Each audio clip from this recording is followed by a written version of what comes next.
suivant.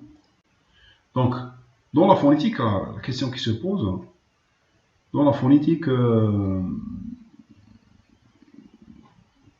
articulatoire, qu'est-ce qu'on fait? Généralement, en plus d'étudier, si vous voulez, en plus d'étudier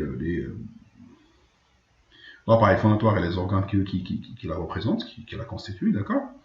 On étudie aussi, on s'intéresse aussi, pardon, à la transcription, ce qu'on appelle la description plutôt, et la classification des sons. Alors, description et classification articulatoire des sons. Alors, qu'est-ce que ça veut dire? Très simple. Alors, ça veut dire tout simplement qu'on décrit la façon avec laquelle les sons sont produits. Je vais vous expliquer comment. Donc, on dit la description et la classification des sons. La description et la classification des sons de la langue est une opération qui vise principalement à expliquer le fonctionnement des différents organes. Voilà. Comment les différents organes fonctionnent-ils lors de la production des sons. Donc on vous dit, c'est une opération qui vise principalement à expliquer le fonctionnement des différents organes de l'appareil phonatoire dans le processus de production de la parole.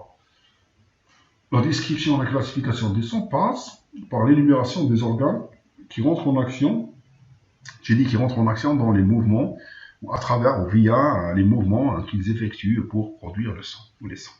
Donc, grosso modo, décrire, classer les sons, c'est quoi? C'est tout simplement décrire le mouvement des éléments ou des organes de l'appareil phonatoire. Donc, ce sont des mouvements qui vont produire des sons. Alors, nous, qu'est-ce qu'on fait? On décrit les mouvements qui sont faits par l'appareil, ou les éléments de l'appareil phonatoire pour produire les sons. Ça, c'est ce qu'on appelle la description et la classification des sons. Alors, description, d'accord? Classification, c'est-à-dire quand on écrit, on classe tout simplement les sons, c'est tout. Voilà. Donc, une remarque. L'opération de description et de classification des sons de la langue s'effectue différemment pour les voyelles et les consonnes. On dit, on ne décrit pas de la même façon les voyelles et les consonnes parce que tout simplement, les organes qui rentrent en ligne pour produire les voyelles ne sont pas les mêmes qui rentrent pour la production des consonnes. Voilà, c'est très simple. On va voir ça avec détail dans les exemples qu'on va voir après. On vous dit, quand vous produisez par exemple A et que vous produisez me, on vous dit, ça ne se produit pas de la même façon. Déjà, premièrement, les voyelles, on les appelle, toutes les voyelles sont libres. Qu'est-ce que ça veut dire libre? Ça veut dire la sortie de l'air est libre. Il n'y a pas de blocage. Ou le blocage n'est pas total, si vous voulez. Il y a un resserrement au niveau de la cavité buccale lors de la sortie ou de la production des voyelles, mais ce resserrement ne se définit pas pour autant comme un blocage. Alors que pour les consonnes, par exemple, lorsque vous avez ch, f, z, t, m, à chaque fois qu'il y a une consonne de produit, et donc on vous dit il y a un blocage qui est partiel au total. C'est pas comme les voyelles où l'air sort librement, si vous voulez. Voilà. Donc, la description, la classification articulatoire des voyelles. Alors, qu'est-ce qu'on va faire? C'est ce que nous voulons d'expliquer il y a un instant. On ne va pas décrire de la même façon les voyelles, les consonnes. Donc, on va commencer par la description des voyelles. Comment ça se passe? Donc, vous dites la description des voyelles de la langue française passe principalement par la présentation de 4 caractéristiques qui se résument dans le lieu d'articulation, le degré d'aperture, le mouvement des lèvres, ce qu'on appelle la labialisation, et le mouvement de la luette. C'est-à-dire, il y a 4 caractéristiques à donner. Donc, je redonne les caractéristiques. Donc, premièrement, le lieu. Ou dans quel lieu on va parler des lieux. Donc, on va présenter de toute façon chaque caractère à part. Le lieu d'articulation, nous avons le degré d'aperture. Le degré d'aperture, c'est quoi? C'est tout simplement, on va le voir, le degré d'ouverture des deux mâchoires lors de la production des voyelles, parce que toutes les voyelles, lors de la production des voyelles, on n'ouvre pas de la même façon, du même degré, les deux mâchoires. Nous avons le mouvement des lèvres, la position, ce qu'on appelle la position des lèvres. Les lèvres, en fait, elles peuvent adopter deux positions. Soit elles sont arrondies, soit elles sont écartées. Donc, arrondies ou non arrondies. Et nous avons le dernier, c'est le mouvement de la luette. C'est-à-dire, lors de la sortie de l'air fondateur, le mouvement de la luette, est-ce que la luette laisse passer l'air par le nez ou laisse passer l'air par la bouche, par la cavité nasale ou par la cavité buccale? Dans ce cas, vous l'avez peut-être compris, il y a des voyelles orales, il y a des voyelles nasales. On va voir ça avec détail. On y va, on commence par le commencement. 1. Le lieu d'articulation. Donc, dans la phase d'articulation des voyelles, on peut distinguer deux lieux de prononciation différents. Un lieu antérieur et un lieu, ce qu'on appelle aussi palatal, et un lieu postérieur. Postérieur, c'est quoi? C'est un lieu vélaire. Alors, palatal ou vélaire, antérieur ou postérieur. Qu'est-ce que ça veut dire lieu antérieur, lieu postérieur? Tout simplement, vous avez le schéma devant vous. Nous avons un appareil phonatoire. Alors, le lieu antérieur, c'est tout simplement le côté le plus proche des dents des lèvres. Et le côté postérieur, c'est le côté le plus proche de la lunette, si vous voulez. Donc, on vous dit les sons peuvent se produire dans deux zones différentes. Soit elles peuvent se produire dans la zone antérieure. Dans ce cas, on va classer les sons qui se produisent ici comme les sons antérieurs. Soit elles sont produites dans la zone postérieure. Et dans ce cas, on va dire que les voyelles sont postérieures. Donc, les voyelles antérieures, voyelles postérieures, vous avez le tableau qui présente les 12 voyelles. Nous avons le I, U, E, A, E et E ouverts. Ça, ce sont des voyelles antérieures. C'est-à-dire antérieures, c'est tout simplement 2, 4, 6, 7, 8. Et oui, nous avons, donc là, nous avons oublié le A, on va le rajouter, ce qu'on appelle le A antérieur. Donc, ces sons-là, ces voyelles-là sont produits dans la zone antérieure. Alors que les autres sons, O ouvert et A, sont produits, on vous dit, voilà, sont produits dans la zone vélaire, ce qu'on appelle la zone postérieure. Voilà, donc on reprend notre cours. Nous avons là le tableau, si vous voulez, le schéma classificatoire, si vous voulez, le schéma pardon, de classification des voyelles. Donc nous avons deux lieux différents d'articulation des voyelles. Nous avons le lieu palatal, ce que nous avons appelé durant tout le cours le lieu antérieur, qui regroupe les sons I, U, E moyen, E fermé, E ouvert, mi ouvert plutôt, le E et le A. Alors que les voyelles postérieures ou vélaires, nous aurons OU, O fermé, O ouvert et le A postérieur. Voilà. Donc maintenant, on passe, si vous voulez, au classement des voyelles orales selon le lieu d'articulation. Donc nous avons deux lieux d'articulation différents, nous avons dit, le lieu antérieur vélaire et le lieu postérieur palatal. Voici toutes les voyelles, si vous voulez, classées selon le lieu. Voilà.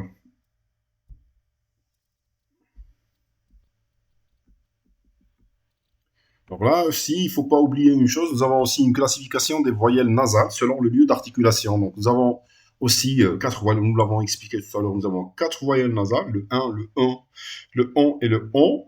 Donc vous avez deux lieux différents pour chaque deux, si vous voulez, voyelles. Nous avons les voyelles antérieures, nous avons le 1 et le 1, et nous avons les voyelles postérieures, nous avons le on et le on. Voilà, ça c'est en ce qui concerne la classification des voyelles. Donc vous avez aussi, on passe au schéma classificatoire si vous voulez des voyelles. Vous avez le 1 et le 1 et le on et le 1. Voilà, donc sans transition, on passe à la deuxième caractéristique, si vous voulez, définitoire ou descriptive, si vous voulez, de l'articulation des voyelles, des sons. Donc nous avons ce qu'on appelle le degré d'aperture. Alors qu'est-ce que nous voulons dire par degré d'aperture? Alors, degré d'aperture veut dire tout simplement le degré d'ouverture, le niveau d'ouverture des deux mâchoires. Donc, on va dire, au cours de l'opération d'articulation d'articulation, les deux mâchoires supérieures et inférieures ne s'ouvrent pas au même niveau pour toutes les voyelles. Il existe 5 niveaux différents d'ouverture des deux mâchoires. On vous dit, lorsqu'on prononce, là, c'est l'exemple flagrant, si vous voulez, si on articule I, et on articule par exemple A, voilà, I, A, vous allez observer ou constater que lors du passage du I à A dans l'articulation, les deux mâchoires vont s'ouvrir plutôt. Donc ce qui fait que le degré d'aperture, ce que nous appelons le degré d'aperture, qui est tout simplement le degré d'ouverture des deux mâchoires, n'est pas le même pour toutes les voyelles. Donc, nous avons dit il y a 5 degrés différents. Nous avons le degré fermé, mi-fermé, moyen, mi-ouvert, ouvert. Alors, cette appellation, on va dire, nous, on caractérise par le fermé, mi-fermé, moyen, mi-ouvert, ouvert. Vous pouvez avoir une autre terminologie qui propose, au lieu de fermé, très fermé, et au lieu de mi ou fermé, fermé. Moyen, après ça va donner ouvert, très ouvert. Alors là, nous utilisons dans notre cours, si vous voulez, la terminologie fermé, mi-fermé, moyen, mi-ouvert, ouvert. Donc, si vous trouvez dans un livre ou site des descriptions qui utilisent très fermé pour fermé, N'ayez aucune crainte, on est toujours dans le même concept. Voilà, donc pour le degré d'aperture, voici la classification des voyelles selon leur degré d'aperture. Donc nous avons le degré ouvert, nous avons trois voyelles, le A postérieur antérieur plus le A nasal, le A postérieur antérieur plus le AN nasal. Le mi-ouvert, nous avons le le E mi-ouvert, le O mi-ouvert, le 1 et le 1. Le moyen, il y a une seule voyelle, c'est le E. On appelle ça le E moyen, par exemple pour les mots le, de, etc. Le mi fermé, nous avons le E fermé, ou mi fermé, le O fermé et le ON. Alors pour les fermés, nous avons trois voyelles, I, U et OU. Ça, c'est en ce qui concerne le deuxième caractéristique de description de l'articulation des voyelles. Voilà, donc on passe à la troisième caractéristique. Alors, dans la troisième caractéristique, on va parler de quoi? On va parler de ce qu'on appelle les mouvements ou le mouvement des lèvres, des deux lèvres. Alors, qu'est-ce qu'on vous dit? À l'articulation des voyelles, les lèvres peuvent adopter deux positions différentes. Soit les lèvres sont arrondies, on va s'arrondir, former un petit cercle avec une projection plus ou moins importante en avant. Et dans ce cas, les voyelles sont qualifiées d'arrondies ou labialisées, labiales ou labialisées. Et vous avez deuxièmement un écartement, si vous voulez, lors de l'articulation des voyelles. Et dans ce cas, on qualifie ces voyelles de non arrondies ou d'écartées. Donc, je récapitule. Nous avons pour la position des lèvres deux positions possibles. Lorsqu'on prononce les voyelles, soit on arrondit les lèvres, exemple E, O, OU, U, pour toutes ces voyelles, les lèvres sont arrondies avec nous avons dit, une projection vers l'avant ou en avant. Alors, il y a une deuxième catégorie de voyelles qui, lorsqu'elles sont prononcées, il y a un écartement, si vous voulez, des deux lèvres. Vous avez par exemple le I, vous avez voilà, pour les non le I, le A, le A aussi, puisqu'il y a une ouverture. Donc, logiquement, lorsque les deux mâchoires s'ouvrent, on ne peut pas arrondir. Voilà, ça c'est pour l'explication de la caractéristique. Là, nous avons le tableau. Les voyelles arrondies, nous avons 2, 4, 6, 8, 9, 6, voilà, 9, 7. Nous avons les voyelles arrondies U, OU, le E, le E, le E, le O, le 1 et le AN. Pour les voyelles non arrondies, nous avons les deux A, postérieur, antérieur, et I, 1 et AN. Voilà. Alors, j'ai un petit schéma. Alors, je vais vous présenter un petit schéma dans lequel on vous explique qu'est-ce que nous voulons dire par arrondi et non arrondi. Alors, nous avons les lèvres arrondies. Voici le schéma, donc la position des lèvres. Et pour les lèvres écartées, c'est-à-dire non arrondies, deuxième schéma, vous avez la position des lèvres. Bon, j'espère que l'idée est passée. Donc, on va passer maintenant à la quatrième et dernière, normalement, caractéristique articulatoire. Le mouvement de la luette. Alors, nous avons expliqué dans le schéma antérieurement qu'est-ce que nous voulons dire par la luette. C'est tout simplement la partie, si vous voulez, de l'appareil phonatoire qui régule le passage de l'air, soit par la cavité, lorsque l'air phonateur sort par les poumons, trachées, artères, quand il arrive au niveau de la luette, nous avons dit c'est la luette qui régule le passage de l'air. Soit il passe, elle bloque le passage nasal, elle laisse passer par le côté ou par la cavité buccale, on dit ce sont des voyelles orales, soit elle bloque la cavité buccale et elle laisse passer par la cavité nasale, et dans ce cas on dit ce sont des voyelles nasales. C'est ça en fait le mouvement de la luette. Alors on vous dit, la luette contrôle le flux d'air provenant des poumons et régule son passage par la cavité buccale ou par la cavité nasale. Les voyelles résultant du passage de l'air phonateur par la cavité buccale sont des voyelles orales. Les voyelles résultant du passage de l'air phonateur par la cavité nasale sont des voyelles nasales. Voilà.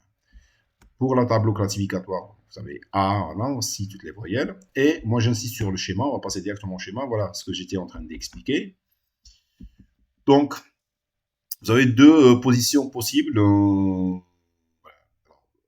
L'articulation nasale à gauche. Voilà, pour l'articulation orale, c'est clair. La luette, vous la constatez, elle se met directement dans la paroi et elle bloque l'air ou le passage de l'air vers la cavité nasale. Voilà, en fait, voilà, vous pouvez le constater ici. L'air est bloqué par la luette, elle est là. Et donc, l'air ne passe pas par la cavité nasale, ça passe par la cavité buccale. On dit, dans ce cas, ce sont des voyelles orale. Alors attention, pour la cavité, pour le deuxième cas, nous avons ce qu'on appelle l'articulation des voyelles nasales. Alors la luette se positionne dans une posture, si vous voulez, où elle laisse passer, si vous voulez, le plus important de l'air phonateur par la cavité nasale. Je vous le dis, je remarque maintenant, on peut soulever ça sous forme de remarque. Il y a une partie d'air qui sort par la bouche, par la cavité buccale, mais elle n'est pas très importante. En termes comparatifs, si vous voulez, c'est beaucoup plus l'air fondateur qui sort par le nez qui est plus important. C'est pour ça qu'on les appelle les voyelles nasales. Voilà, donc je viens de terminer l'explication des 4 caractéristiques prises en considération dans la description de l'articulation des voyelles, qui sont 1. Le lieu d'articulation antérieur-postérieur, 2. Le degré d'aperture, ce que nous appelons, ce que nous